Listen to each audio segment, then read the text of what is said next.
Good morning, chemistry class, and welcome to our first online lesson. This is going to be a learning curve for me, just as probably it is for you. This is the first time I've had to do this, so please bear with me as I try to figure out the technology and to get things moving. And it's one of the reasons why the lesson is late today. I've been struggling with this and doing other things. So our online learning is going to be moving to D2L. So all of your material will be presented through D2L, as well as anything you bring back to me is going to be delivered back through D2L. We will be using the videos and the quizzes like we did in our regular tutorials. So they are now going to be spread out throughout the week to complement the individual lessons. For example, the end of today, you will have an online video to watch, followed by a short 4-question quiz based on the topic of what we've done today. So, and we'll see how that goes. And just like tutorials, you'll get 2 attempts. Tomorrow, we are going to replace the test we were supposed to have last week with an in-class assignment, but we're not in class. So you're going to have to do it online for me. I will upload it into lesson number 2 in a Word document, so you can type your answers in, or if you have a printer, you can print the paper out, fill it out by pencil or pen, and then submit it to me. These will be in a timed assignment, so you only have 2 hours to complete the assignment and get it back into the Dropbox that's here in D2L. There'll be more about that tomorrow and exactly how to do that. But as for today, we're going to do a pre-recorded lesson. And maybe later in the week, I'll try to use the virtual classroom, pop in online. That way, if you have any questions or comments, or you want something explained a little further, we'll be able to do that. So let's start today's lesson. Today's lesson is going to be on ionic equations.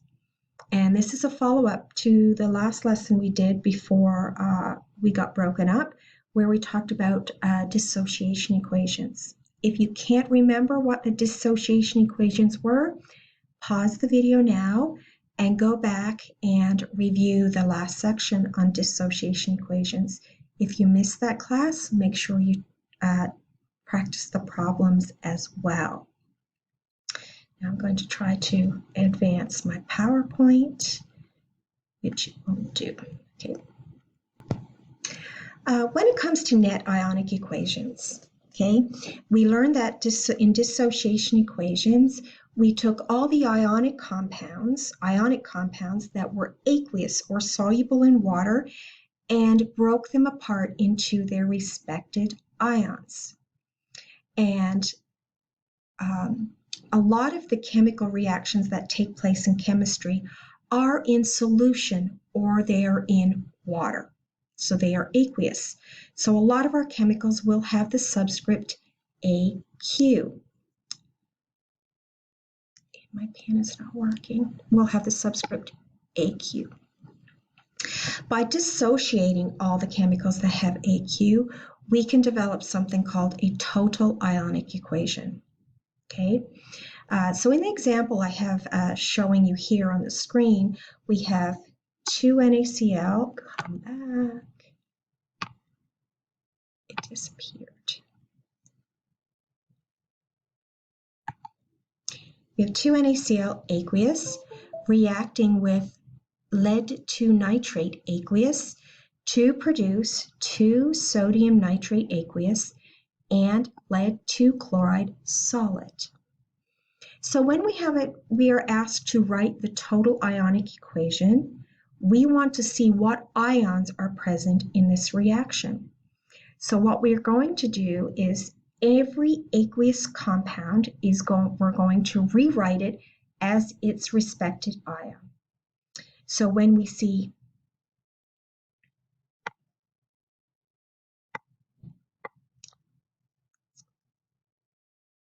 I'm trying to show you the next. There we go. So the 2 NaCl becomes When it dissociates, we get 2 sodium ions, aqueous, plus 2 chloride ions, aqueous. Okay, we also have the 2 in front is so we can balance our ions. The original equation was balanced to give 2 NaCl. So when each one of those NaCl break apart into ions, we will be left with 2 Na plus aqueous and 2 Cl minus aqueous. Ions are always aqueous, so the subscript will remain AQ. The next compound in our chemical problem is the lead 2 nitrate. So when this dissociates, we get the lead 2 plus aqueous.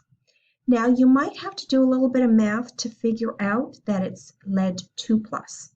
If you remember, lead comes in a plus 2 and a plus 4 valency.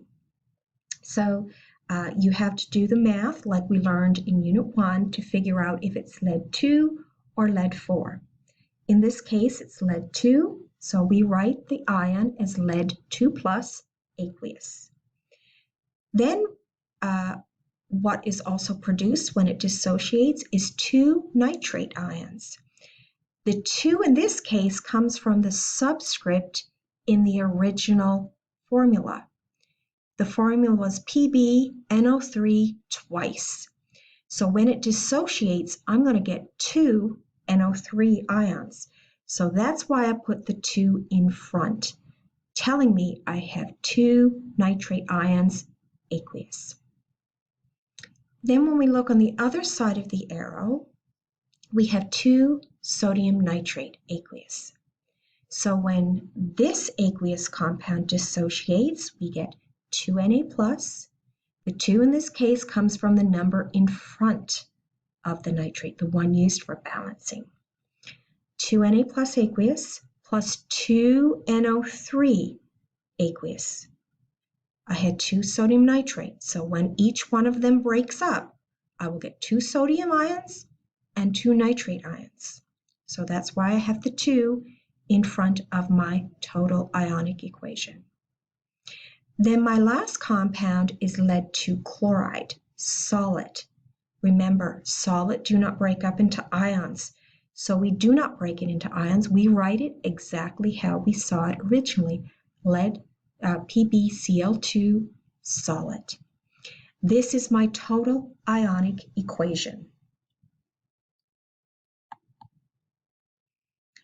Now, when you look at your total ionic equation, what do you notice that's similar between the products and the reactants?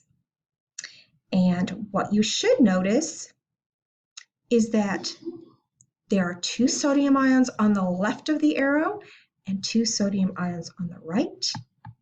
There are also 2 nitrate ions on the left of the arrow and 2 nitrate ions on the right, or on the top and bottom in this case.